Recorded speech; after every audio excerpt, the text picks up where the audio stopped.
me voy a compartir la pantalla. Habíamos visto, ¿se acuerdan ustedes, la semana pasada, los conceptos de categoría y de funtor?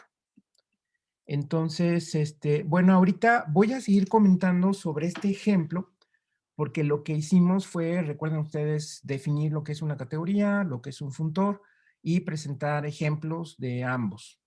Entonces, básicamente, en muy llanas palabras, una categoría consta de objetos y morfismos con propiedades que resultan ser bastante familiares porque la visualización de una categoría es los objetos se visualizan como puntos, los morfismos como flechas y las flechas están muy ligadas a nuestra imagen de lo que es una función con su dominio, con su codominio, con su composición y con sus funciones identidad, con las funciones identidad. Entonces, todo eso es bastante asible.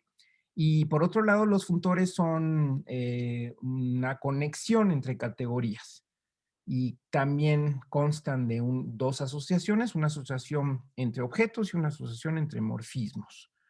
Entonces, recuerden que cuando se define un funtor hay que decir entre qué categorías está, como aquí en el ejemplo 5 que estoy señalando aquí. En el ejemplo 5 tengo este funtor, entonces igual uso la notación de función. Fíjense que se repite la notación o se traslada en varios niveles. Por un lado uso la notación f que va de A en B, que conozco de funciones, donde esto son dos conjuntos, A y B son dos conjuntos, y F es una función, y A es su dominio y B es su codominio. Esta notación la utilizo, la traslado para denotar un morfismo dentro de una categoría, donde A y B son objetos de la categoría, y con esta notación lo que quiero decir es que ese morfismo tiene como dominio A y como codominio a B. Y vean cómo la misma notación se traslada al nivel de funtores. Pero en el nivel de funtores, aquí en el papel del dominio, digamos, estaría una categoría y en el papel del codominio estaría otra categoría. Estoy usando la misma notación porque realmente sí podría decir que hay una función que a cada objeto de la primera categoría le asocia a un objeto de la segunda categoría. No es correcto llamarle función porque las clases de objetos en general no son conjuntos. Entonces, por eso se usa la palabra asociación o asignación. Entonces, a cada objeto se le asigna un objeto. Eso sí es uno y solo uno. Es decir, es como la propiedad de funciones, ¿no? Que es una asociación donde a cada elemento del dominio se le asocia uno y solo uno del codominio. No hay vaguedad, no hay indefinición. Está perfectamente determinado el asociado. Aquí también a cada objeto se le asocia un objeto de la segunda categoría y cuando tengo un morfismo entre dos objetos se le asocia también un único morfismo que resulta tener como dominio y codominio justamente a el asociado del dominio y el asociado del codominio del morfismo original. Esta situación es la que he dicho que encaja perfectamente el morfismo con su dominio y su codominio en la asociación en las dos asociaciones de que consta un funtor. Ok, entonces voy a comentar precisamente sobre este ejemplo que nos interesa tanto en el álgebra lineal. Ok, bueno, no sé si hasta aquí hay alguna pregunta, algo que comentar. Profe, sí, yo tengo una duda ahí. Dime. Profesor, lo que es asociaciones, o sea, que no necesariamente tiene que ser función, son las asociaciones de los objetos y los morfismos, pero Así el es. funtor como tal sí es una función. No, el funtor como tal, rigurosamente hablando, por aquí está la definición, consta de dos asociaciones, es decir, aquí yo pude haber puesto la notación, aquí donde está la definición, pude haber dicho que F está integrado o consta de la asociación en morfismos y la asociación en objetos y la asociación en morfismos. Es decir, este funtor consta de estas dos, nada más que en la práctica a cada una de esas que en realidad debía haberle puesto un subíndice, ya ese subíndice ya no lo uso nada más para simplificar y porque ya sé que cuando uso la asociación aplicada a un objeto y cuando uso la asociación aplicada a un morfismo. Estas podría llamarles funciones, a cada una de estas podría llamarles funciones. La única objeción es que estas clases no necesariamente son conjuntos. Por eso es que a mí en particular no me gusta llamarle funciones y por eso les llamo asociaciones, pero tienen justamente las propiedades de una función, es decir, a cada objeto de aquí le asocia un objeto de la segunda categoría, uno y solo uno, y a cada morfismo le asocia uno y solo uno morfismo, un morfismo de la segunda categoría. Es decir, estas dos son funciones, entre comillas, y de estas dos consta el funtor, ¿no? Es decir, el funtor como que se parte en dos funciones, entre comillas, que por eso les llamo asignaciones o asociaciones. ¿Sí? ¿Sí queda clara el panorama? Exacto, profesor. Yo se lo decía porque en el libro Joseph Katz o algo Joy of así, Cats, ajá.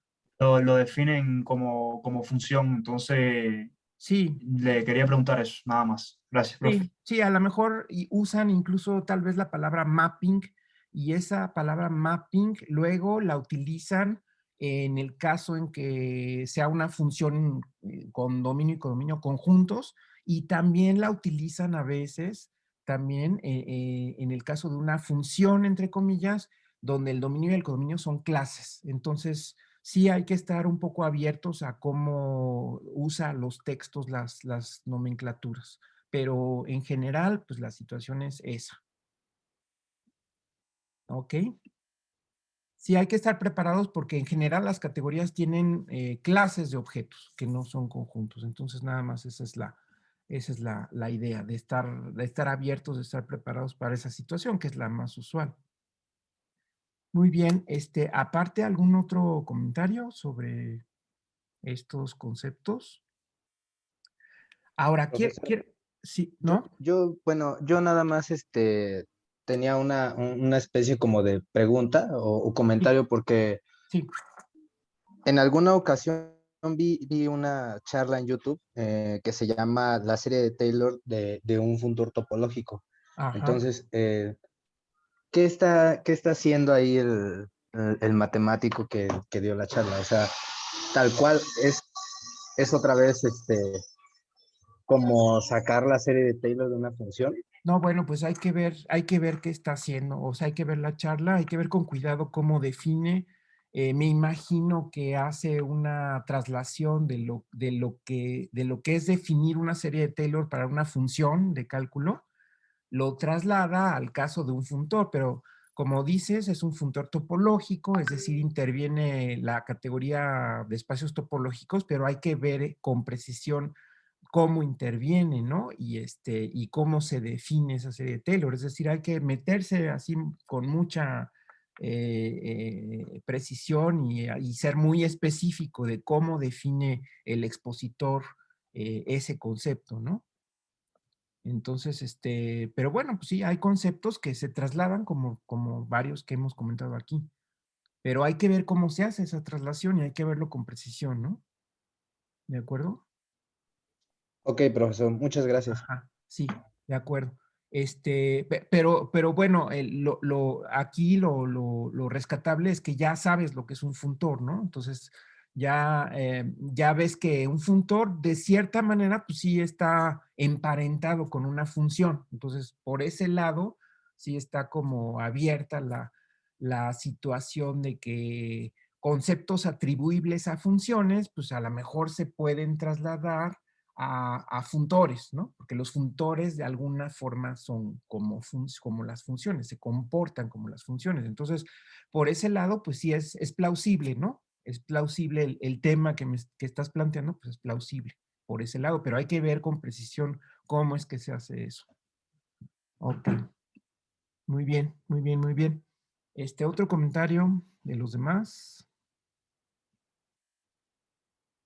¿No? Bueno, de este ejemplo. Bueno, entonces para ahondar un poquito más en este ejemplo, ya sería lo último que digo de funtores. Bueno, para pasar a la otra cuestión de las estructuras algebraicas. Bueno, nada más les voy a decir que en los funtores también existe el concepto de isomorfismo.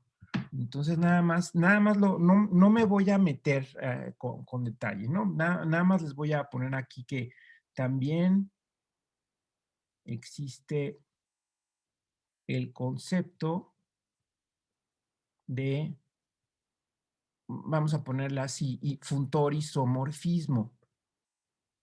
O sea, para distinguirlo de morfismo, isomorfismo. Entonces, el concepto de funtor isomorfismo entre dos categorías.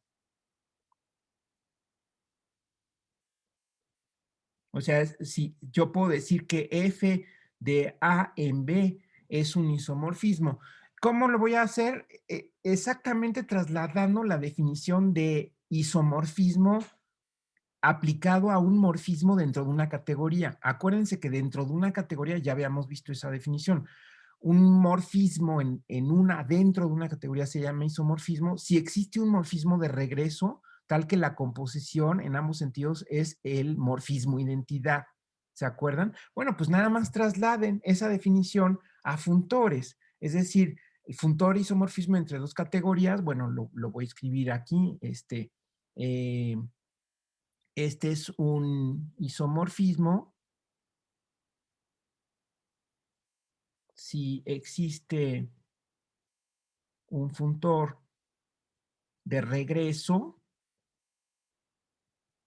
tal que la composición de los dos funtores, ahorita nada más les digo que es la composición, es el funtor identidad de la categoría A, y la otra composición, aquí otra vez la notación de composición es como en funciones, es decir, primero F y luego G, por eso es que si voy primero con F y luego me regreso con G, puedo terminar en el funtor identidad. Si voy primero con G y luego me regreso con F, puedo terminar en el funtor identidad B. Donde la composición de funtores, pues es definida de manera obvia, es decir, una composición de funtores en general puede ser que tengan tres categorías, no necesariamente de ida y de regreso, sino que puede ser un funtor de A en B y otro de B en C, y defino la composición del primer funtor seguido del segundo, ¿no? Como de manera obvia, es decir, le asocio a cada objeto, pues primero un objeto de la categoría del medio y luego un objeto de la tercera categoría. De esa manera estoy componiendo las dos funciones, entre comillas, que hay, una en objetos y otra en morfismos. Entonces, esa composición también la pueden revisar en el libro que les recomendé, y es precisamente la que se define de manera natural. Una vez que definimos la composición, entonces un isomorfismo es simplemente un funtor de regreso que cumple estas dos condiciones. En ese caso, A y B son categorías isomorfas y se escribe A isomorfa a B. Es decir, el isomorfismo nos da la idea de una biyección, porque esto hace que las asociaciones entre objetos y morfismos sean biyecciones. Entonces, las categorías isomorfas se ven pues casi como la misma categoría, nada más que estamos cambiando de nombre los objetos y los morfismos. Simplemente les estamos cambiando de nombre, pero hay una traducción total. O sea, un objeto de aquí está asociado totalmente, está emparentado con un objeto de acá. Hay una copia entre objetos y hay una copia entre morfismos. Es decir, es como si tuviera yo aquí los dos objetos y luego, digamos, el ramillete de morfismos. Bueno, pues acá hay un ramillete exactamente igual. Todos los morfismos y todos los objetos están en correspondencia biunívoca, y las categorías se puede decir que son esencialmente la misma categoría, salvo porque los objetos tienen a lo mejor distinto nombre y los morfismos tienen distinto nombre, pero es esencialmente la misma categoría. Estudiar esta categoría y estudiar esta es lo mismo, ¿ok? Bueno, eso por un lado, ¿sale? Por otro lado, existe un concepto más, un poquito más débil, digamos, que es el concepto de equivalencia, el concepto de funtor equivalencia. ¿Ok? Que es casi lo mismo que un isomorfismo, es decir, se acerca a un isomorfismo, pero no es exactamente un isomorfismo. Entonces, el concepto de funtor equivalencia es decir que un funtor entre dos categorías es una equivalencia si para cada par de objetos, hay, bueno, les voy a poner A y A', A y A', estos son objetos de A, se tiene una biyección,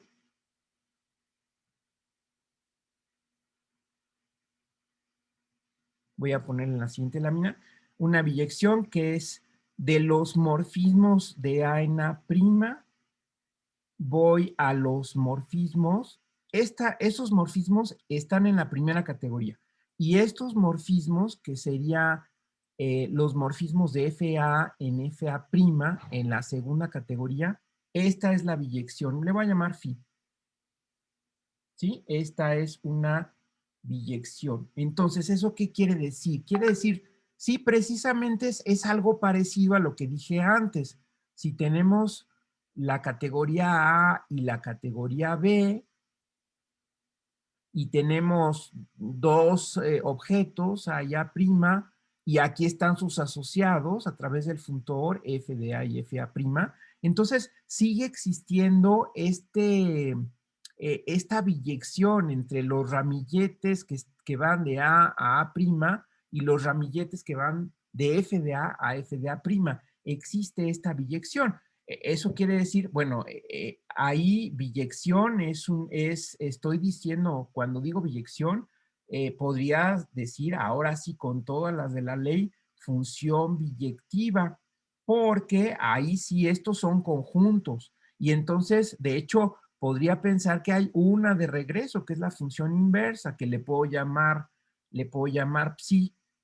Esta, digamos, es la de ida, y va a existir una de regreso, tal que la composición es de identidad, es decir, es una función biyectiva normal, función entre conjuntos, hay una biyección, hay una correspondencia biunívoca, ¿sí?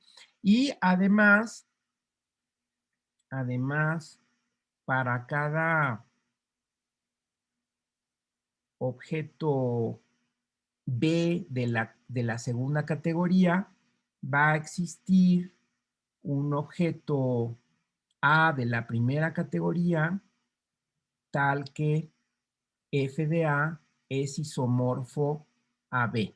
Ok, esta condición es aparte de que existe esta biyección, es decir, aparte de que los ramilletes están perfectamente emparentados, traducidos, etcétera. Entonces, hay una especie de suprayectividad en el sentido de que si yo tomo un objeto de la segunda categoría, un objeto B, a lo mejor a ese objeto no le pega el funtor F en el sentido de que provenga exactamente de un objeto de A. Puede ser que no le pegue exactamente, pero sí es isomorfo a uno que le pega. No sé si está claro eso que digo, de que le pega. Es decir, no es exactamente igual. O sea, aquí el comentario es, no necesariamente es igual esto. No necesariamente igual. ¿Sí? Es isomorfo, es decir, que existe ahora adentro de esta categoría entre estos dos objetos, entre el objeto B y el objeto FDA, existe un isomorfismo adentro de la categoría, en el sentido de morfismo, que hay uno de ida y otro de regreso, tal que la composición es de identidad. ¿Ok? Esto nada más lo menciono así a nivel abstracto, el concepto de funtor isomorfismo por un lado, y el concepto de, aquí está el funtor isomorfismo por un lado, y el funtor equivalencia por otro lado. Porque cuando nosotros nos regresamos al ejemplo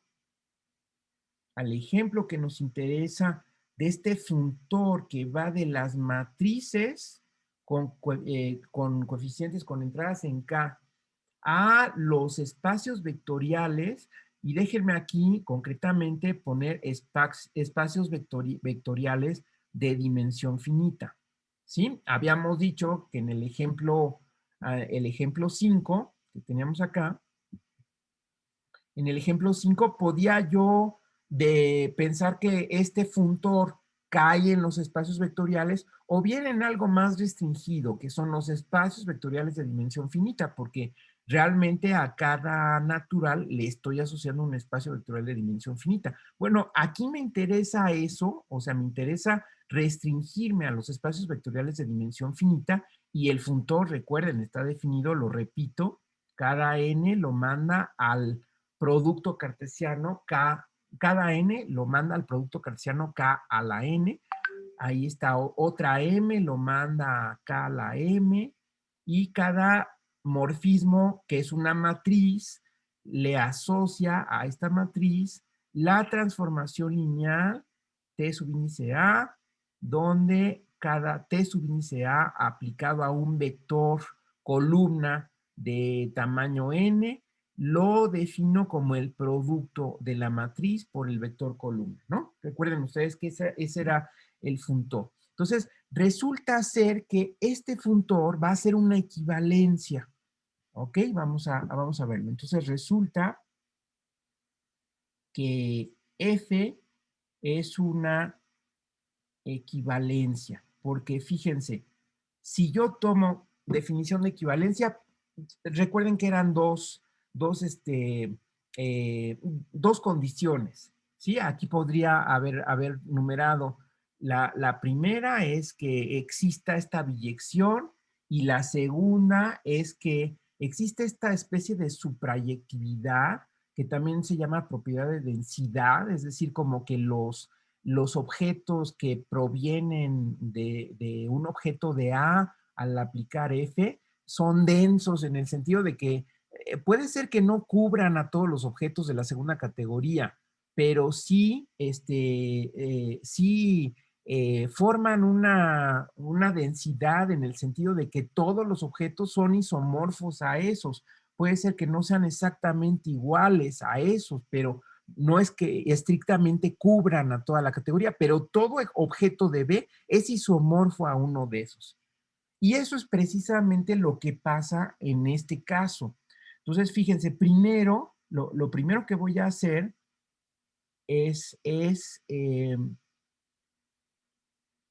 lo primero es que si N y M son objetos de la categoría, es decir, son naturales positivos, entonces se tiene una biyección de los morfismos de N a M a los morfismos de K a la N en K a la M. Eso, bueno, hay una de ida y otra de regreso, es que sea una biyección. Le había llamado phi en general, y a este le llamo psi. Fíjense que estoy simplemente trasladando, aplicando el concepto general que puse aquí, en general cuando hablaba en abstracto de una equivalencia entre dos categorías. Bueno, ahora tomo los objetos de la primera categoría, si quieren ustedes, bueno, aquí ya me saldría muy larga la anotación, pero aquí la categoría A es precisamente esta categoría, la de matrices, y la categoría B, que es la segunda, es la de espacios vectoriales de dimensión finita. Entonces, lo que tengo que verificar es que precisamente hay una biyección entre los dados dos objetos de la categoría, de la primera categoría, entre los morfismos de estos dos objetos y los morfismos de estos dos objetos. Es decir, con otra notación, existe una biyección, es decir, una biyección de las matrices de M por N con coeficientes en K, que es precisamente de lo que estoy hablando aquí. Los morfismos de N a M son las matrices de M por N con coeficientes en K. Hay una biyección entre eso y las transformaciones lineales de K a la N en K a la M. Con la notación, digamos, que introdujimos en la tarea. Estos son espacios vectoriales y los morfismos de K a la N en K a la M en la categoría B son las transformaciones lineales de K a la N en K a la M. Esta biyección, ¿cómo está dada? Bueno, a cada matriz le tengo que asociar una transformación lineal y a cada transformación lineal le tengo que asociar una matriz. Bueno, por supuesto que la deída está ya definida con el funtor. O sea, el funtor incluye la definición de a cada morfismo entre N y M que le asocio. Entonces, más bien, lo que conlleva la definición de equivalencia es que esta asociación sea biyectiva, ¿no? Entonces, donde, donde phi está definida, bueno, donde phi se define asociando a cada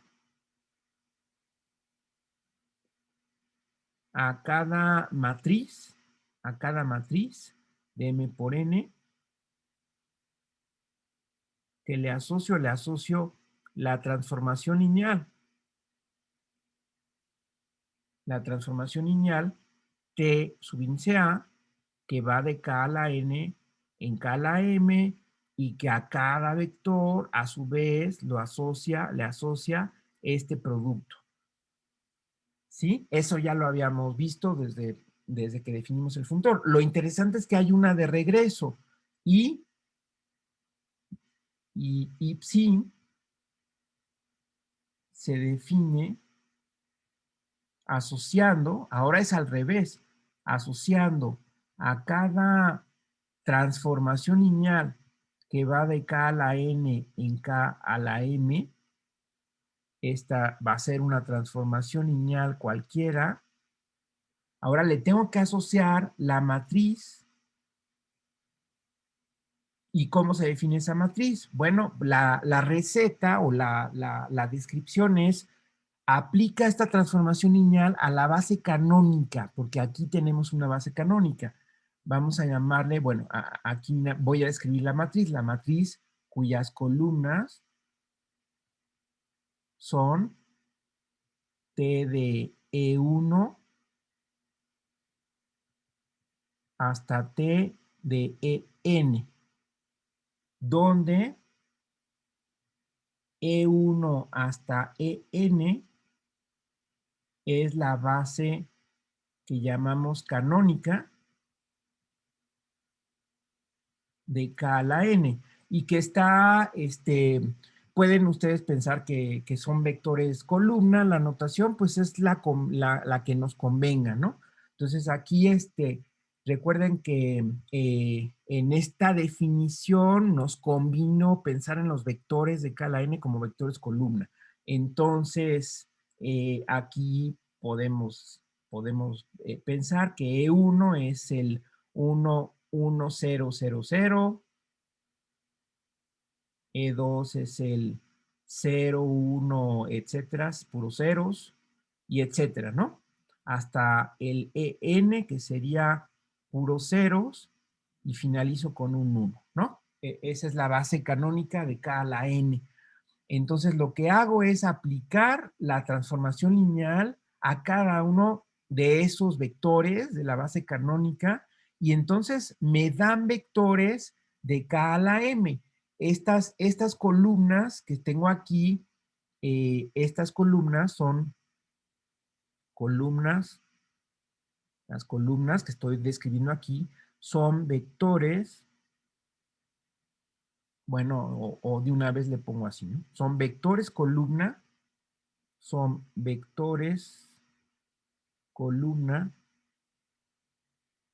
de m coordenadas.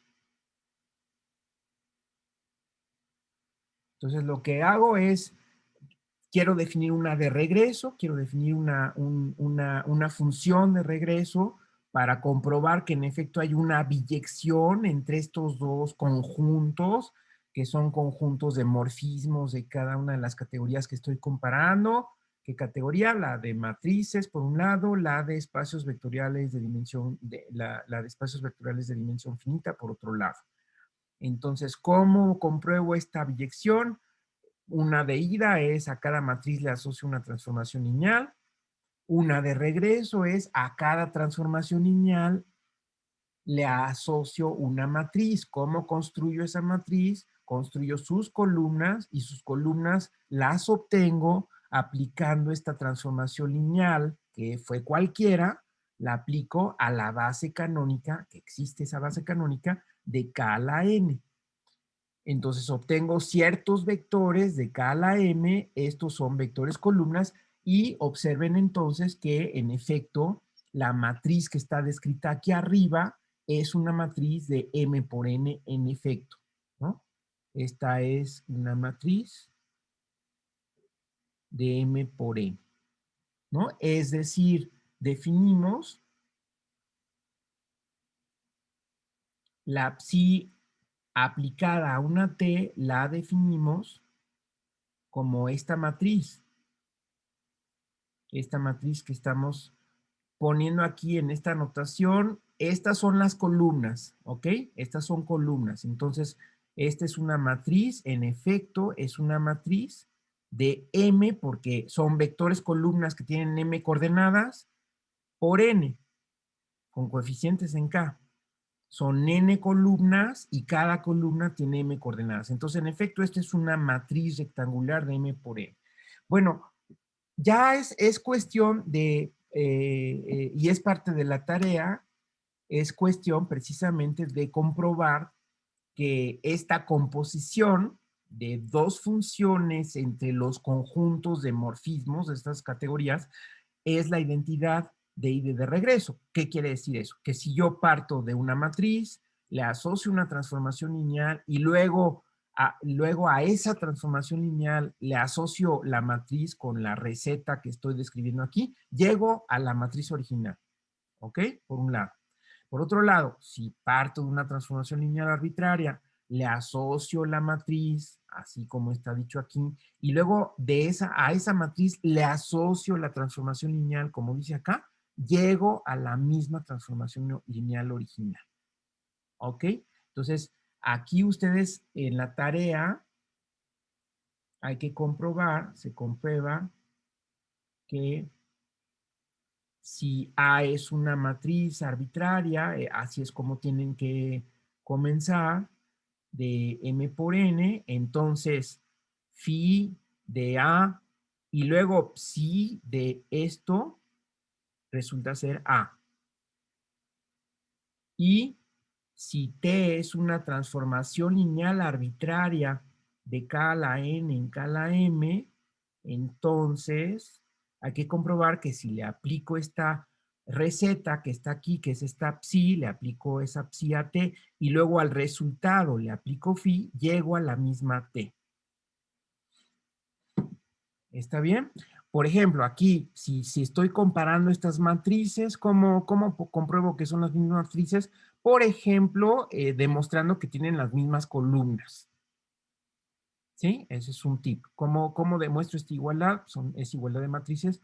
En vez de ver que entrada por entrada es la misma, pues simplemente puedo comprobar que tienen las mismas columnas. ¿Por qué? Porque las columnas de esta las tengo. Son parte de la descripción de psi. Observen ustedes cómo aquí la descripción de psi me dice, es la matriz cuyas columnas son estas. Entonces, si yo tomo las columnas de esta matriz, pues ya puedo describirlas. Ahí está la descripción y ya nada más hay que comprobar que esas columnas son precisamente las columnas de A. ¿Ok? Y esta igualdad de abajo, ¿cómo llegó a esta igualdad? Estoy comparando transformaciones lineales, entonces simplemente hay que ver que si esto se lo aplico a cada vector de cada n, obtengo lo mismo. Obtengo lo mismo que aplicarle t a ese vector, ¿no? Es decir, tengo que aplicar cada una de estas transformaciones lineales, la tengo que aplicar a un vector arbitrario de cada n y ver que se vale esta igualdad. ¿Ok? Ese sería el plan, la estrategia para demostrar que en efecto hay una biyección entre estos dos conjuntos de morfismos que de hecho en este caso son a su vez espacios vectoriales.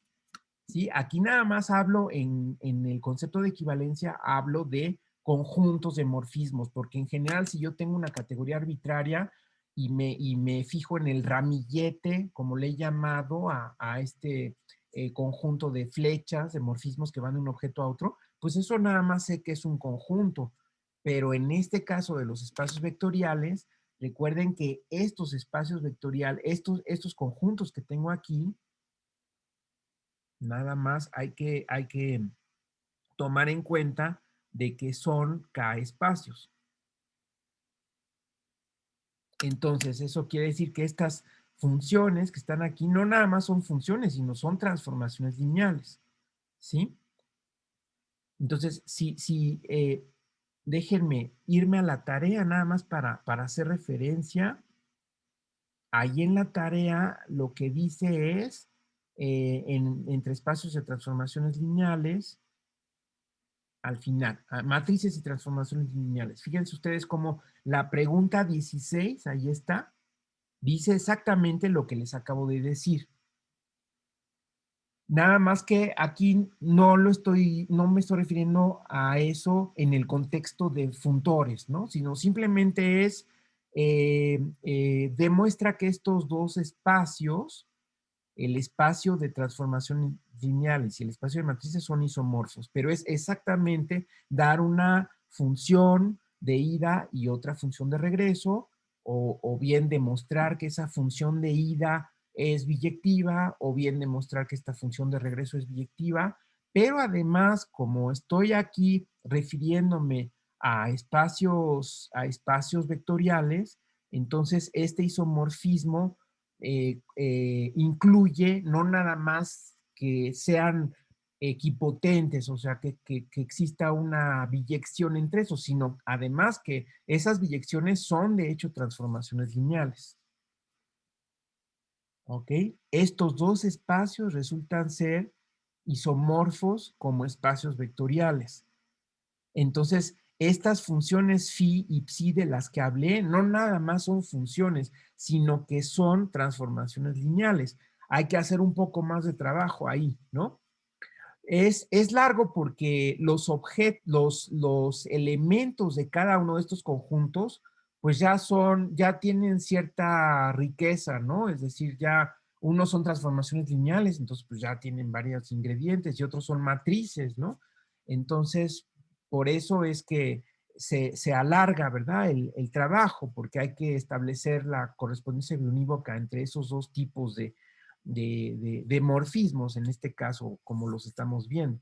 Pero además, esa biyección hay que ver que es una transformación lineal. ¿Ok? Dejo de compartir esto. Por favor, me dicen si hay algo que comentar, me interrumpen. ¿Sí? Entonces,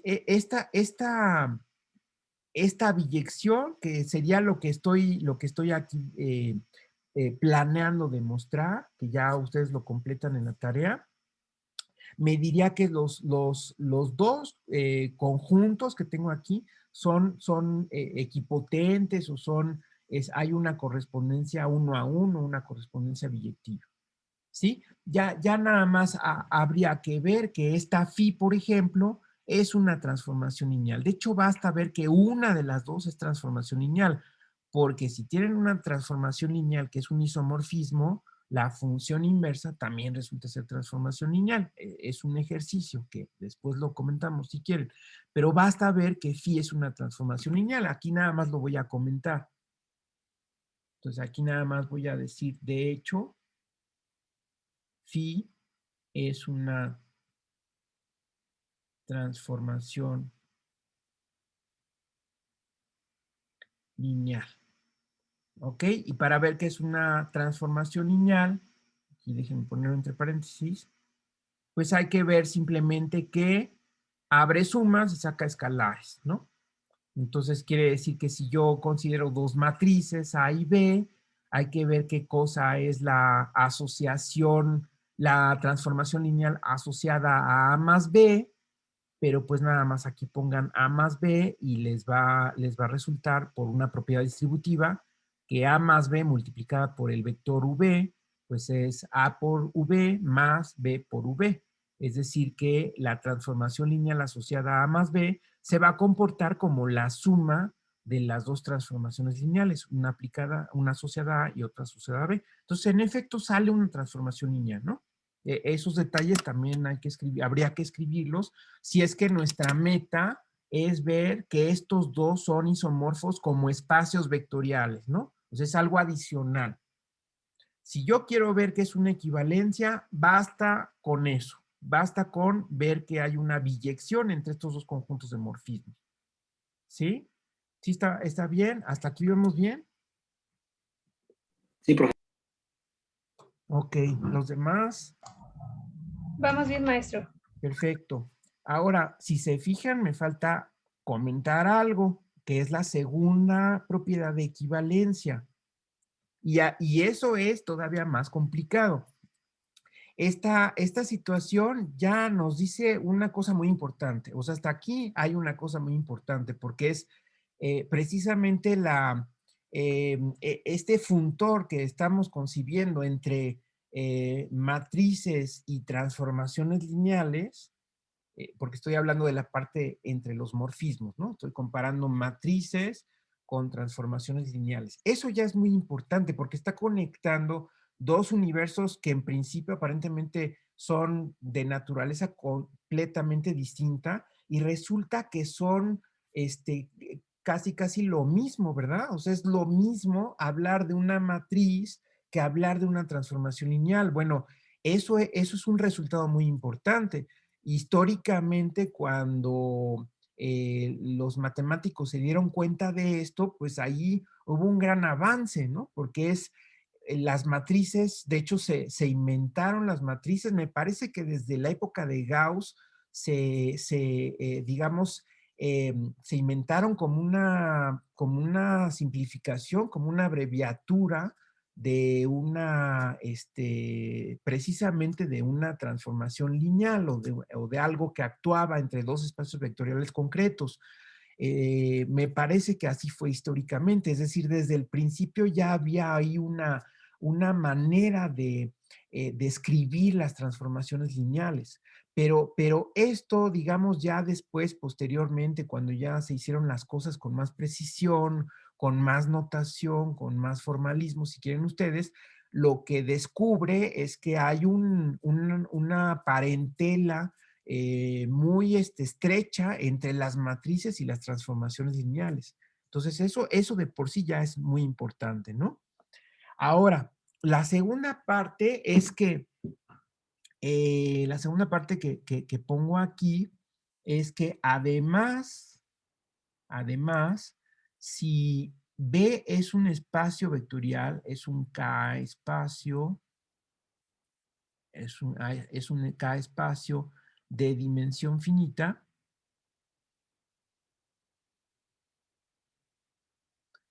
entonces de dimensión finita n, resulta que este espacio es isomorfo a K a la n, que es la segunda, la segunda propiedad de equivalencia. Todo espacio vectorial de dimensión finita es isomorfo a K a la n. ¿Cómo se ve eso? Bueno, quizá más adelante lo vamos a volver a comentar, pero lo que se hace es, ¿cómo se demuestra esto? Bueno, se elige una base cualquiera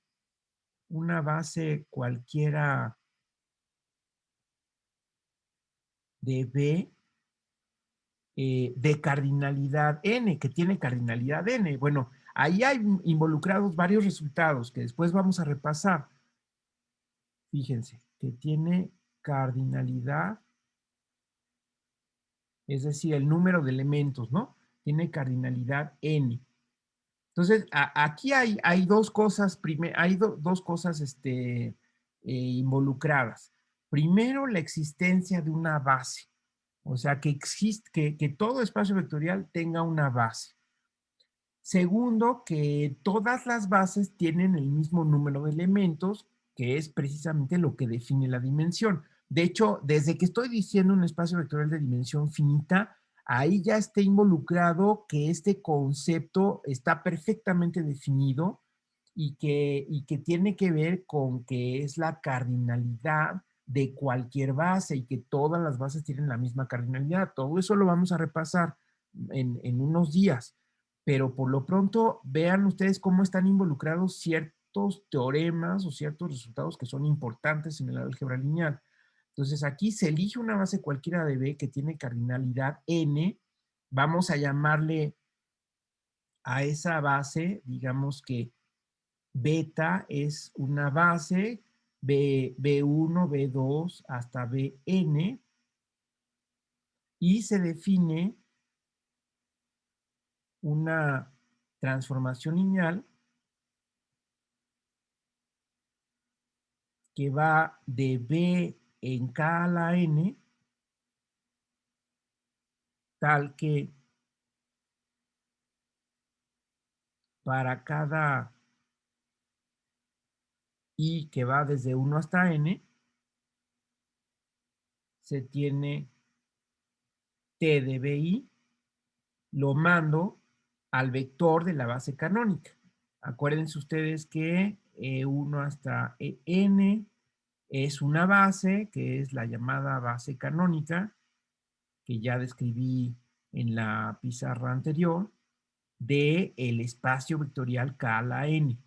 Entonces, fíjense cómo aquí, haciendo el dibujo de un espacio vectorial, ¿no? Ahora voy a ver el espacio vectorial, déjenme dibujarlo así, más o menos como un cuadrado, y por otro lado tenemos el espacio vectorial K a la N.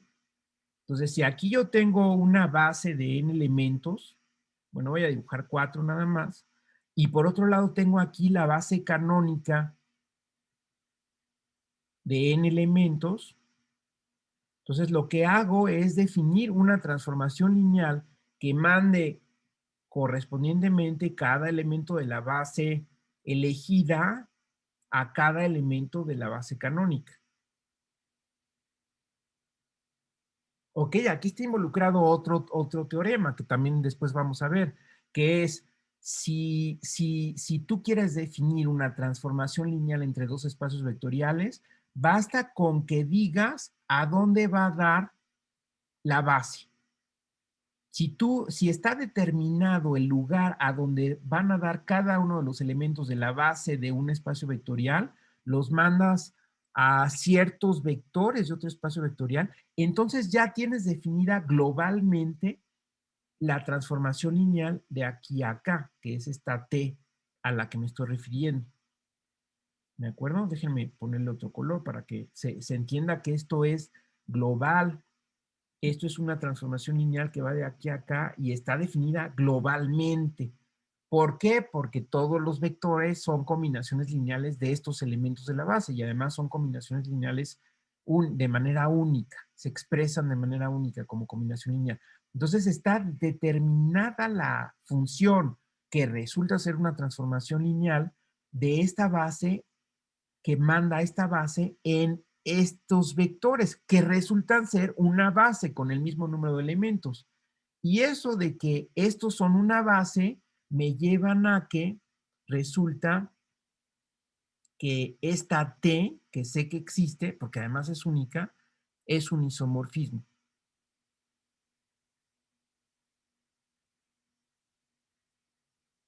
Ahora, categóricamente un isomorfismo es un morfismo que tiene otro de regreso, tal que la composición es de identidad. En este caso es una función biyectiva, que es una transformación lineal, pero además es, como función, es biyectiva. ¿De acuerdo? Pero también en el caso de espacios vectoriales, recuerden, y eso es los primeros ejercicios de la tarea, que hablar de isomorfismo es hablar de una transformación lineal cuyo núcleo es 0 y cuya imagen es el total codominio. ¿Ok? Entonces, aquí hay involucrados ciertos teoremas importantes de bases y de isomorfismo. Estos teoremas los vamos a revisar. Aquí hay mucha teoría de álgebra lineal involucrada, vean ustedes. ¿Para qué? Solamente para llegar a la conclusión de que todo espacio vectorial de dimensión finita, todo arbitrario, cualquiera al que ustedes imaginen, con tal de que sea de dimensión finita, es isomorfo acá a la n, donde n es esa dimensión de la que estamos hablando. Entonces, esto ya me dice que la asociación esta funtorial entre matrices y transformaciones lineales es una equivalencia en el sentido categórico. No solamente los ramilletes de morfismos están perfectamente traducidos biunívocamente, sino que el funtor es denso en la categoría de espacios vectoriales de dimensión finita. O sea que las imágenes de ese funtor, que son estos espacios euclidianos, resultan llenar la categoría de espacios de dimensión finita en este sentido, en el sentido de que representan, salvo isomorfismo, a todos los espacios vectoriales de dimensión finita, lo cual también es una información, un resultado importantísimo en el álgebra lineal. No hay esencialmente otros espacios vectoriales de dimensión finita más que esos, los euclidianos, los K a la N. Si ustedes hablan de otro espacio vectorial de dimensión finita, pues es un cambio de nombre, digamos, ¿no? Pero se comporta esencialmente igual que un espacio euclidiano.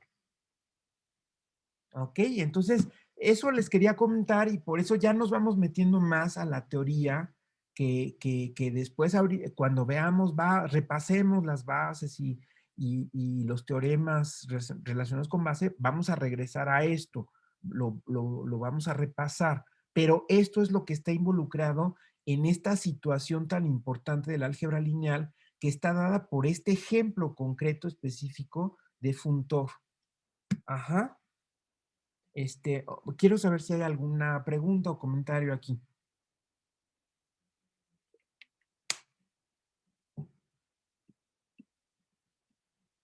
Profesor, yo nada más hace un rato en el chat le pregunté que a qué se Ah, refería con una correspondencia biunívoca. ¿Es lo perdón. mismo que función biyectiva? Sí, exactamente. Sí, sí, sí. Se Ah, ok. puede decir función biyectiva, se puede decir correspondencia biunívoca, se puede decir correspondencia uno a uno. Se puede decir también que los conjuntos entre los cuales existe esa correspondencia son equipotentes. Equipotentes quiere decir que tienen la misma potencia. Así le llamó Cantor cuando él introdujo ese concepto. Pero ahora más bien le llamamos cardinalidad. Decir que hay una correspondencia biunívoca entre dos conjuntos es decir que tienen la misma cardinalidad. Entonces se puede decir son equipotentes, así nada más haciendo una referencia a lo que Cantor a la cardinalidad le llamó potencia también, nada más que ahorita en estos tiempos la potencia más bien se utiliza para el conjunto potencia, ¿no? Más bien usamos cardinalidad. Entonces todo eso se puede usar como nomenclatura de correspondencia biunívoca. Gracias, profesor. Sí, muy bien, por nada. ¿Alguien más? Sí, profe, yo Dime, Juan Manuel. hace rato, bueno, que al principio que estuvo hablando sobre la notación y que, bueno, hay que pues tener mucho cuidado en cómo estamos escribiendo las cosas. Eh, por ejemplo, bueno, creo que en un principio estábamos utilizando, bueno, una más cuestión casi de notación para los funtores. No sé si pudiera regresar un poquito en las láminas del inicio de la... Ajá. ¿Qué sea? Aquí. No sé. Creo que sí, por ahí. Este, Pero aquí está esta es la definición de El funtor. funtor, ¿no? Sí, sí, sí. Ajá. Ajá, bueno, aquí, por ejemplo, en la parte de abajo, Ajá. no sé si, creo que sí puedo, ¿no? Creo que, bueno, en la parte de abajo viene F, subíndice O, que es el conjunto, bueno, la clase de objetos, ¿verdad?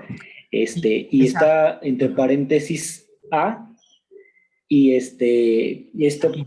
precisamente, ajá, Sí, sí, esos son, eh, pues, digamos, se utiliza la notación, parecida como dice a la de función, ¿no? O sí, sea, así es. F como que, parecida como decir que F subíndice M, que son de la de morfismo, la asociación de morfismos, evaluado en un morfismo, podría abusar un poquito del lenguaje y diría, evaluado en este morfismo F, Sí, eh, tiene como dominio esta F de A también. así es. Y ahorita, digamos, más adelante, bueno, al inicio de la sesión, cuando ya hablaba precisamente de esto de lo que son los funtores isomorfismo, ya utiliza, por ejemplo, me parece que ya está sin los paréntesis, no más que no me acuerdo bien de lo noté.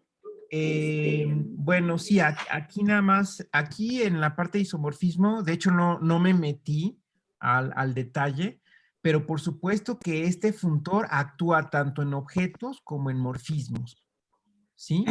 Este funtor, F. Sí. Y el funtor G también, de regreso, tanto en objetos como en morfismos. Entonces, cuando yo hablo de la composición, esta composición va a actuar tanto en objetos como en morfismos. ¿Ok? Entonces, en efecto, esta composición yo la puedo aplicar a un objeto, me da otro objeto. ¿Qué objeto es? Pues es el objeto G del objeto F de A, es decir, exactamente como lo interpretaría normalmente. Pero también esa composición se aplica a morfismos. Y lo mismo, ¿qué morfismo sería? Pues el morfismo asociado a través de G del morfismo asociado a través de F. ¿Ok? Sí, sí, sí, Y pero ese morfismo tendría como dominio tendría a GF de A y como codominio a GF de A'. ¿Ok? sí, Entonces, sí, sí, podemos, digamos, hacer referencia panorámica para luego, si es necesario, entrar en el detalle de cómo actúa tanto en objetos como en morfismos con la notación adecuada, como dices, entre paréntesis.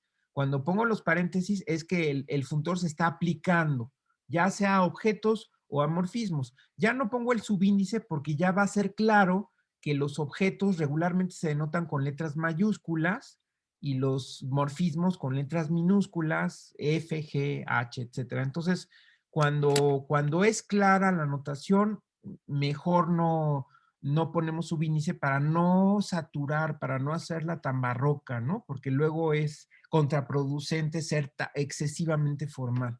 Entonces hay que ir viendo, a lo mejor no ser hiperformal por esta cuestión de no saturar, pero también no ser excesivamente laxo, ¿no?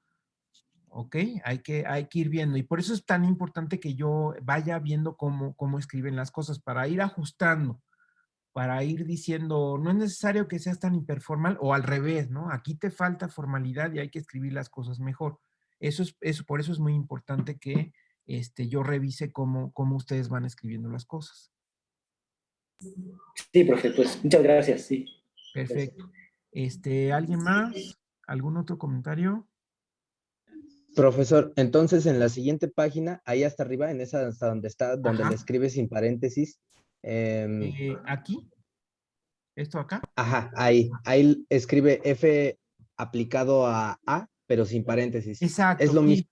Sí, sí, sí, perdón, aquí exactamente, aquí yo, por ejemplo, simplifiqué la anotación. Claro, aquí es con paréntesis. Sí, lo que pasa es que ya después se omiten los paréntesis, pero sí, en efecto, aquí es con paréntesis, todo esto es con paréntesis, aquí también es con paréntesis. Pues es el funtor aplicado al objeto. Sí, ahí, por ejemplo, me vi muy laxo porque ya después Cuando uno está muy acostumbrado, ya omite uno los paréntesis, pero sí, aquí lo mejor es poner los paréntesis para que ustedes ubiquen que es el funtor aplicado al objeto. No sé si eso había generado confusión, pero sí, aquí estoy poniendo el funtor aplicado al objeto. No sé si fue el único lugar donde omití los paréntesis, creo que sí. Sí es con paréntesis, sí es aplicado al objeto. Y aquí también en el dibujo, ¿no? En el dibujo también estos que están aquí, este esquema que puse aquí es F aplicado a, y aquí es F aplicado a prima. ¿Ok? Que es el objeto, este sería el objeto asociado a través del funtor F a este objeto A. Este sería este objeto. ¿Sale? Sí. Ok, muy bien, muy bien, muy bien. Sí, gracias. Por eso sí, es muy importante son muy importantes sus comentarios porque así vamos ajustando los detalles. Perfecto. ¿Alguien más? Los otros participantes, Aida, Ariadna, Iracema, Israel, ¿ningún comentario? Todo bien, profe. Perfecto. Bueno, miren, ahora vamos a pasar a la segunda. ¿Se acuerdan que había dicho que iba a hablar de tres contextos, digamos, de tres contextos dentro de los cuales nos ubicábamos en nuestro estudio del álgebra lineal? Uno era el de categorías, que va unido con el de funtores. Ahora les quiero hablar del segundo contexto. El segundo contexto serían las estructuras algebraicas. Déjenme ponerlo así como con números romanos. Serían las estructuras algebraicas. Aquí no me voy a extender tanto, solamente quiero decir que en general una estructura algebraica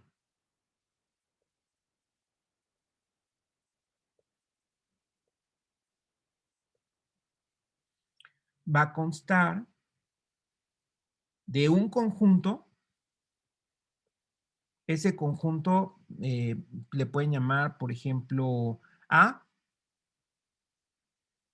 y una familia, déjenme usar la palabra, una familia de funciones,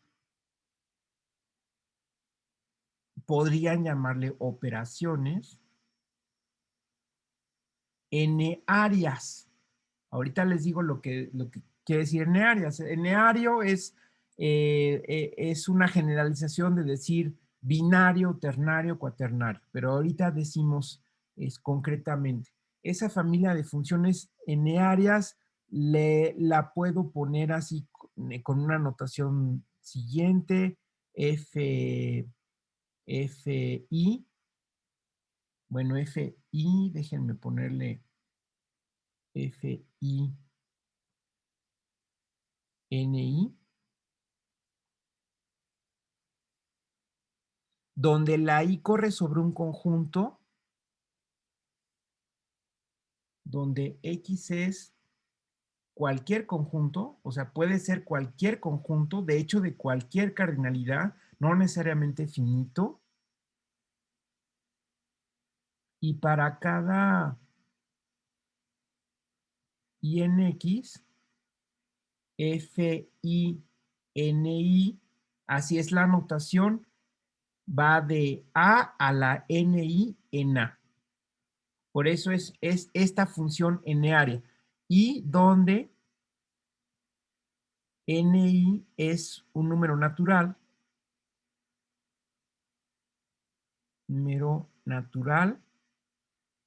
ahí se permite incluso que sea mayor o igual que 0. ¿Ok? Entonces, fíjense cómo, en principio, esta es una descripción muy general, ¿sí? Es decir, va a constar de un conjunto y luego la familia de estas funciones n-áreas, donde i está en x. Además, dichas funciones n-áreas pueden tener propiedades específicas. Sí, no, no nada más. Bueno, a lo mejor esto no tiene mucho caso decirlo, pero porque una estructura algebraica, pues nada más se le va a pedir que conste de un conjunto y de operaciones. Ya con eso es una estructura algebraica, pero las estructuras algebraicas que más nos interesan, pues son las que tienen propiedades como, por ejemplo, la propiedad asociativa, conmutativa, etcétera, etcétera. Entonces, se puede decir que una estructura algebraica tiene 3 ingredientes, ¿no? O sea, primero un conjunto A, después una familia de funciones, aquí se explica lo que es una función n-área, y tercero, pues las propiedades específicas que tengan esas funciones.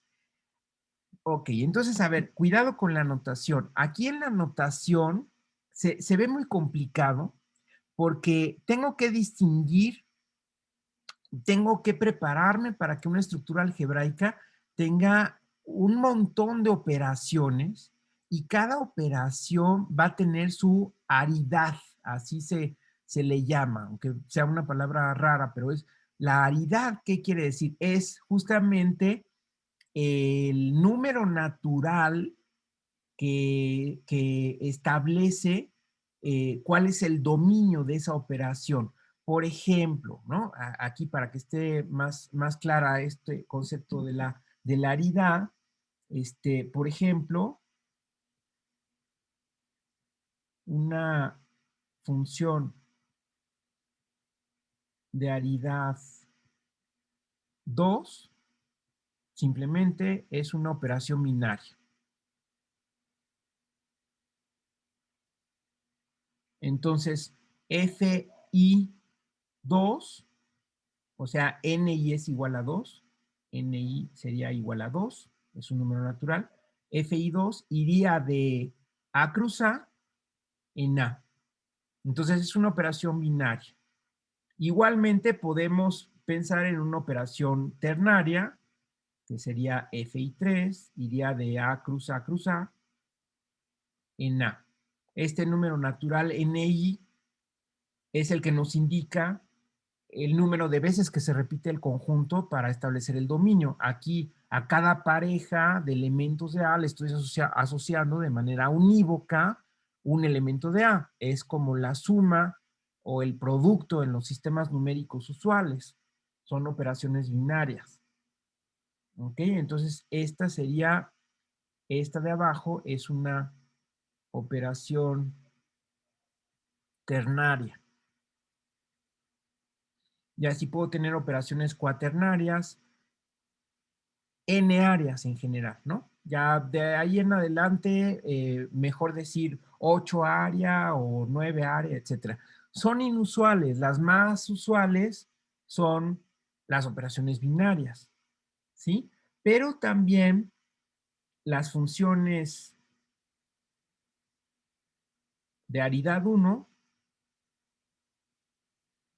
las funciones de aridad 1 son funciones FI. Bueno, aquí arriba pondríamos la aridad, que van de A en A, es decir, son funciones, podríamos decir, normales, usuales, de un conjunto en sí mismo. ¿Ok? Por ejemplo, bueno, aquí es todavía específicamente los ejemplos, aquí ejemplos, la suma y el producto de R2 en R, por ejemplo, la suma y producto de reales. ¿Sí? Y estas funciones de aridad 1 serían, por ejemplo, la función inversa. Vamos a ponerle, eh, bueno, vamos a ponerle aquí la función signo menos, que va de los enteros a los enteros. Es una operación que a cada entero le asocia su negativo. Bueno, aquí estoy poniendo esta anotación nada más como una función que está preparada para recibir al entero y le asocia el negativo, pero le pueden llamar como ustedes quieran a esta función. Esa es una función unaria. Vean, a cada elemento le asocia su inverso. ¿Ok? Y luego, otras funciones que a lo mejor son inusuales son las funciones de aridad cero. Son, en realidad, elecciones de elementos específicos. Considerando que A a la cero, pues lo podríamos definir como el conjunto vacío.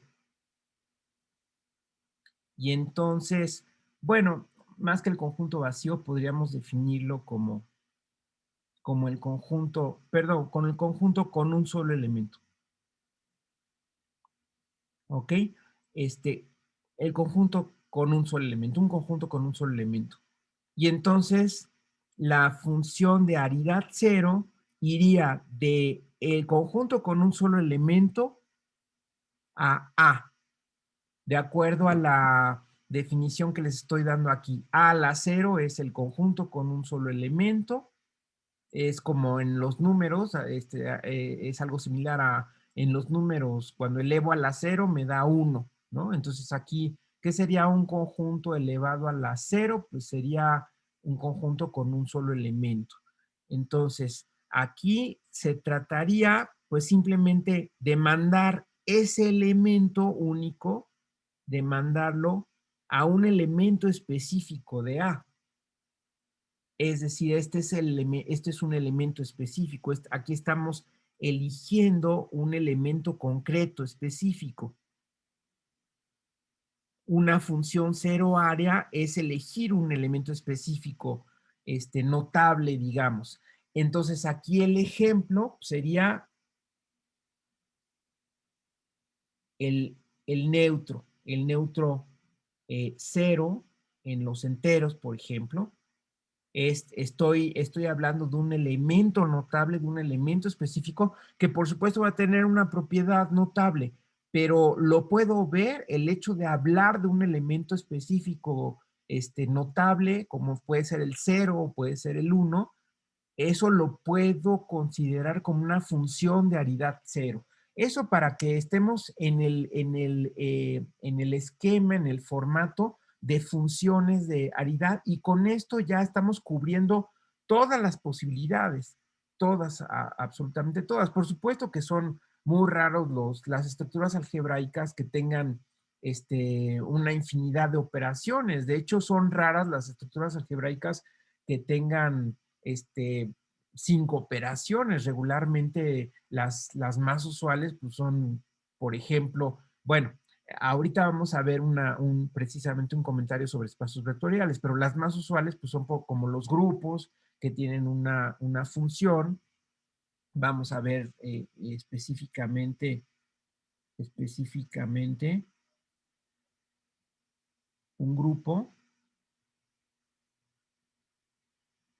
Es una estructura algebraica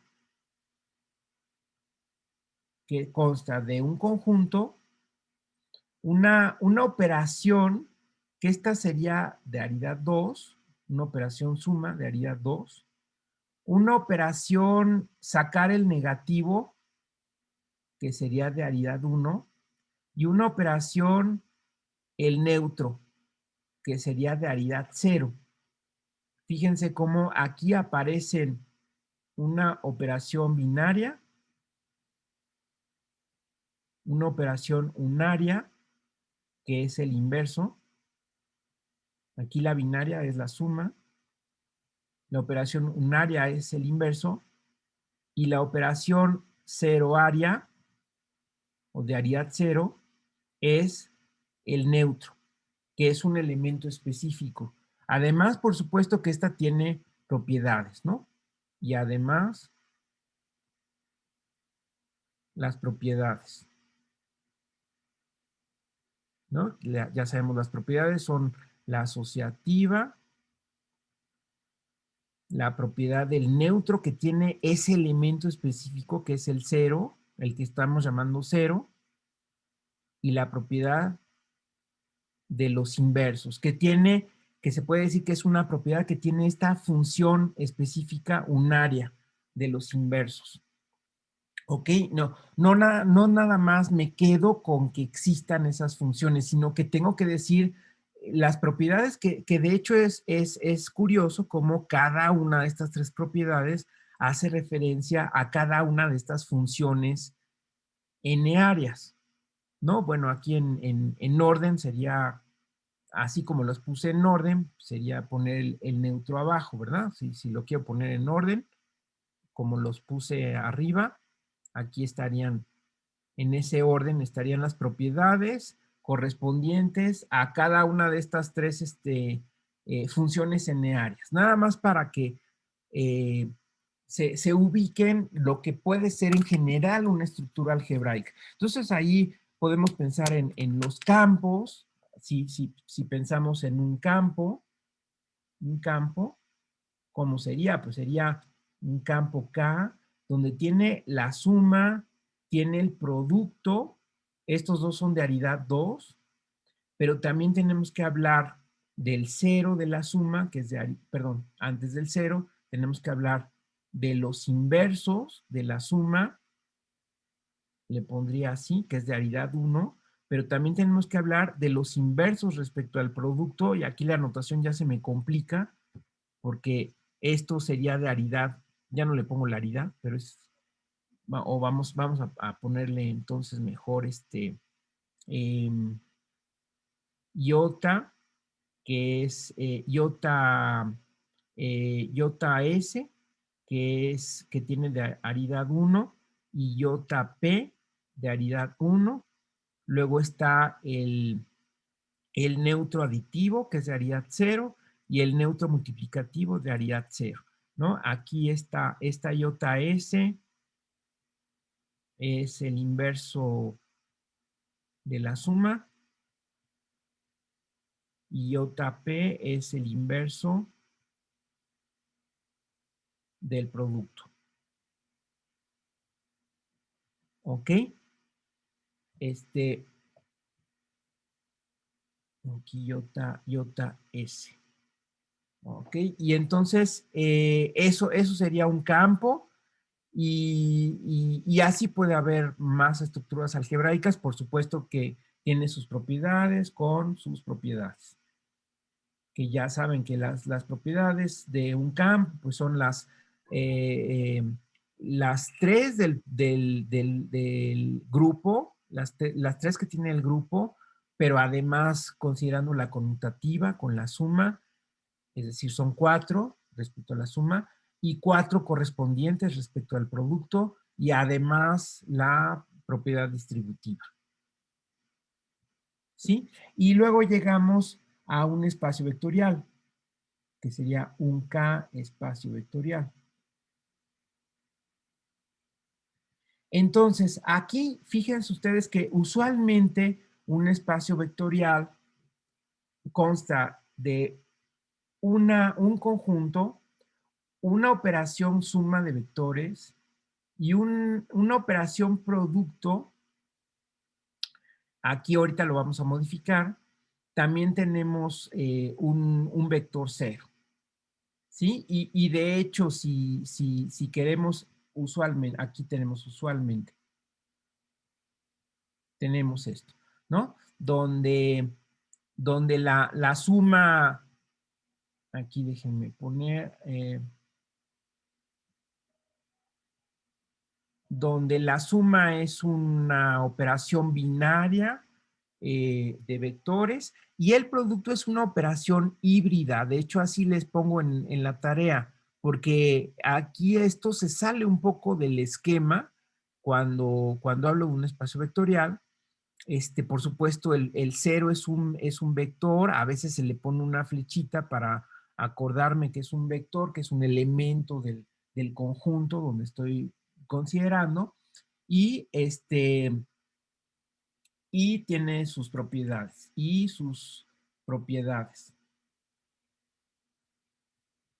Que son las 4 de la suma, como decir que es un grupo abeliano, es decir, la asociativa, la del neutro, la de los inversos y la conmutativa. Y luego tiene dos propiedades del producto, que es, digamos, algo que podríamos llamar del neutro, pero más bien se refiere a cómo se comporta el escalar del campo respecto a cualquier vector. Lo voy a poner nada más así entre paréntesis. La asociativa del producto, que otra vez es cómo se comportan los escalares respecto a los vectores, que es algo así, nada más lo voy a poner entre paréntesis. Me están faltando los cuantificadores, pero nada más es una referencia. Y luego las dos distributivas, ¿no? Distributiva 1 y distributiva 2. Distributiva 1, distributiva 2. Ok, que es nuevamente, la referencia sería los escalares se distribuyen respecto a los vectores y al revés, los vectores se distribuyen respecto a la suma de escalares. ¿Sale? Aquí nada más es esa referencia de cómo, a qué me refiero con estas propiedades. Nada más para hacer la referencia. Aquí mejor le quito sus paréntesis para no hacernos bolas. Y nada más pongo la pura referencia. La pura referencia de las propiedades. ¿Ok? Eso es un espacio vectorial, ¿no? Es un repaso de lo que es un espacio vectorial como usualmente se concibe. Pero si se fijan, aquí está bueno, yo podría aquí concebir, como en el caso del grupo, podría concebir aquí una propiedad del el negativo de un vector, que sería una propiedad unoaria. Pero esta operación hace ruido, porque entonces ya no se ajusta a la definición de aridad que tengo en una estructura algebraica. Pero en realidad lo que puedo hacer es visualizar esta operación híbrida. Claro que en la práctica no se hace así, pero sí les quiero comentar eso. Esta operación híbrida, la operación que estamos llamando híbrida, porque está actuando con escalares del campo y con vectores, se puede ver como un conjunto de operaciones unarias, un conjunto de operaciones unarias, una por cada elemento del campo. Vamos a llamarle alfa, acá, en K. Es decir, podría para cada elemento del campo pensar en una operación producto, déjenme ponerle P, o sea, si alfa es un elemento del K, entonces podría pensar en una operación producto que vaya de B en B y que a cada vector le asocie el producto por esa alfa específica. O sea, aquí fijo alfa y defino esta operación, ¿ok? Es decir, en el esquema usual de un espacio euclidiano, por ejemplo, de dimensión 3, donde yo tengo un vector, entonces la operación específica de multiplicar ese vector por alfa. Este es B, este es alfa B. Y a cada vector lo multiplico por alfa, digamos, específicamente lo multiplico por 3. y es la operación de multiplicar por 3. Entonces, esta es una operación unaria. Fíjense ustedes, es una operación o función unaria. Entonces, tendríamos un conjunto, esta operación híbrida se puede ver como un conjunto de P alfas, donde alfa corre sobre K, que sería conjunto formado que consta de operaciones o específicamente productos unarios. Y entonces un espacio vectorial ya podría concebirlo, bueno, un espacio vectorial constaría del conjunto de la operación suma, que es binaria, pero luego un conjunto de operaciones unarias, cada una por cada elemento del campo. Después estaría el inverso, que sería una operación unaria también. Y luego estaría el cero, que sería una operación ceroaria. Entonces, vean ustedes cómo sí se ajusta, esto nada más es el comentario de cómo se ajusta un K espacio, por supuesto que además con sus propiedades, ¿no? Pero esto es un K espacio como estructura algebraica. Porque a veces los espacios vectoriales se conciben como algo distinto de otras estructuras algebraicas por esta cuestión de la operación híbrida, pero en realidad si esa operación la partimos en a lo mejor una infinidad, porque usualmente los campos son conjuntos infinitos, entonces como en el caso de los reales, tendría yo un producto por cada número real, es decir, aquí tendría una familia infinita de funciones unarias. Claro que en la práctica, y así lo vamos a hacer, en la práctica volvemos a la operación híbrida, ¿ok? Entonces en la práctica, como que en la práctica lo que hacemos es tomar de golpe todas esas operaciones unarias y pensar en un producto global donde estoy moviendo dos variables, ¿no? Por un lado, la variable del escalar que estoy multiplicando y por otro lado, la del vector. Y entonces ya hago referencia a esta operación híbrida. ¿Sale? Entonces nada más les quería comentar eso respecto a estructuras algebraicas. Eso en principio afecta un poco, digamos, o es un comentario sobre la definición de espacio vectorial. ¿De acuerdo? Entonces, preguntas sobre este asunto.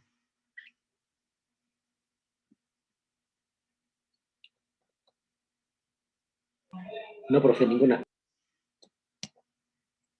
Ok, ya nada más les adelanto, ya es el término de la clase, pero nada más permítanme comentar, que ya me extenderé el miércoles sobre eso, en que esta cuestión de las estructuras algebraicas vistas como igual también con estos ingredientes, por un lado el conjunto, por otro lado las funciones n-áreas, que a su vez pueden ser operaciones binarias, en este caso estamos definiendo una operación híbrida, o hablar de elementos muy notables, muy específicos, como puede ser en este caso el vector cero. También afecta no solo la definición del objeto, que es el espacio vectorial, que consta de todo eso, sino el de subespacio, ¿sí? Entonces, nuestro próximo tema va a ser hablar de los subespacios, pero en general se puede hablar de subestructuras.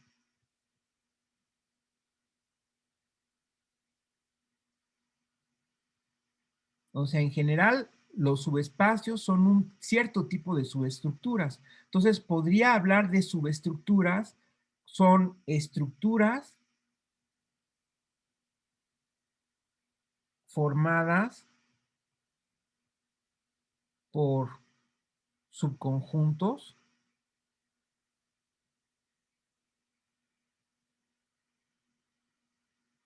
vamos a decirlo así, lo voy a decir un poquito informal para que se entienda la idea. Entonces van a ser estructuras formadas por subconjuntos de la estructura original y por funciones n-áreas que son restricciones de las correspondientes de la estructura original.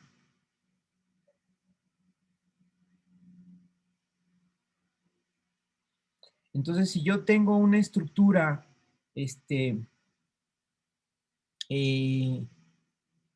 A con una serie de funciones, voy a ponerle aquí, bueno, vamos a ponerle FI-NI, que va de ANI en A. Entonces, una subestructura va a estar formada por un subconjunto y por funciones, le voy a llamar G, que van a corresponder a las de arriba, pero que van a estar restringidas en este subconjunto, lo cual es perfectamente natural. Porque ahora este producto cartesiano, cualquiera que sea la aridad, incluso cuando es aridad 0 o cuando es aridad 1, cuando es aridad 2, aridad 3, el producto cartesiano que yo considero aquí, bueno, cuando es aridad 0, pues nada más es un conjunto con un elemento. Le puse una estrella porque en realidad lo importante es qué elemento voy a escoger acá. Entonces, este producto cartesiano es subconjunto de este producto cartesiano y aquí en el codominio también tenemos una relación de subconjuntos. Estas van a ser restricciones. Estas funciones de aquí son restricciones.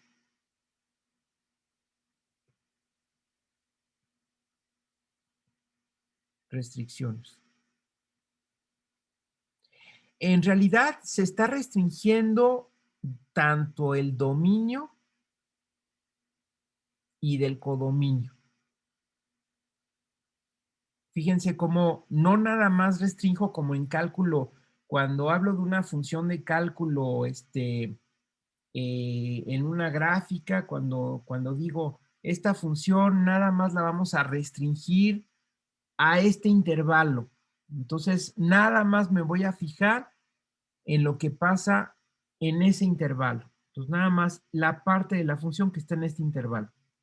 Bueno, aquí, si yo tengo un subconjunto de A, que es el conjunto original de la estructura, igual a hablar de producto cartesiano, tengo una parte, ya sea el producto cartesiano 2 veces, 5 veces, aquí pondría el subconjunto, entonces tendría un producto cartesiano que es un subconjunto del producto de arriba.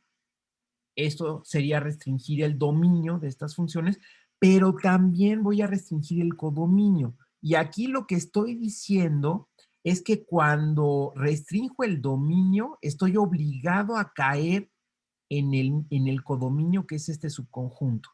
¿Ok? Eso hablando en general. Y esto se aplica a cualquier estructura algebraica, sea un grupo, subgrupo, campo, subcampo, anillo, subanillo. Vean ustedes, pero la idea es la misma. La idea es tomar un subconjunto y que las funciones n-áreas sean restricciones tanto del dominio como codominio de las originales. Y eso lo que dice es, por ejemplo, en el caso de un grupo, que cuando yo sumo dos elementos del subconjunto, caiga en el subconjunto. Que cuando saque el inverso de un elemento del subconjunto, caiga en el subconjunto. que el elemento notable que elegí con esta cero aridad esté en el subconjunto. ¿De acuerdo? Entonces es importante cuando yo hablo de restricción, este detalle de que también tiene que restringirse en el codominio. En el dominio quiere decir que solamente estoy sumando, en el caso del grupo, estoy sumando elementos del subconjunto. Pero cuando hablo del codominio, estoy obligando a que el resultado de la operación, en ese caso la suma de elementos del subconjunto, caiga en el subconjunto. Y eso es lo que va a definir a una subestructura. Igual va a ser en el campo, pero ahí tengo más cosas que checar. Y todas las restricciones en el subconjunto que yo tenga aquí, digamos que se llama L, de todas estas funciones n-áreas, la restricción tiene que caer en el subconjunto determinado. Lo mismo va a pasar con un subespacio. Entonces, por eso en el caso del subespacio, cuando yo sumo dos elementos del subespacio, el resultado cae en el subespacio. Y cuando yo multiplico cualquier escalar, es decir, cualquiera de estos productos unarios, por un vector del subespacio, el resultado debe caer en el subespacio. ¿De acuerdo? Y bueno, también diría que el inverso cae en el subespacio, pero esto va a resultar ser redundante porque sacar el inverso ya está incluido en multiplicar por -1. O sea que aquí hay una redundancia que se pone porque en general, pues estoy pensando que el espacio vectorial con la suma es un grupo y en el grupo pues hay que hablar de los inversos. Pero en realidad, como también estoy considerando los productos por escalares, ya está tomado en cuenta el inverso desde ahí. Y que el 0 esté en el subconjunto. Entonces, así es como obtengo las tres propiedades consabidas, que ya vamos a extendernos un poquito más el miércoles, pero quería, digamos, que ustedes adquieran esta visión de cómo en general se puede hablar de una estructura algebraica y eso me da pie a hablar de una subestructura y entender cómo no es casual que existan subgrupos, subcampos, subanillos, submódulos, subespacios, sino que todo es parte de una misma manera de hacer las cosas. ¿Ok? Y con eso finalizamos la clase de hoy y continuamos el miércoles. No sé si tengan alguna pregunta. No, profe. No, maestro. Muy No, bien. profesor. Muy bien. Entonces, como siempre estamos en contacto por el correo o por el chat. Los foros que abro, bueno, nada más participó Juan Manuel, pero en realidad es un pretexto para que ustedes comenten algo que ustedes quieran, ¿no? Yo puedo abrir el foro con alguna pregunta o con algún tema o alguna cuestión, algún cuestionamiento, pero ustedes lo pueden continuar como ustedes quieran. Esa es la idea también del foro y que todos se retroalimenten. ¿Ok? Digamos, para hacerlo más grupal, más comunitario, en vez de uno a uno a través del correo. Bueno, entonces seguimos en contacto y nos vemos el miércoles. Hasta luego, maestro. Sí, hasta luego, Gracias. profe. Hasta luego, que les vaya bien.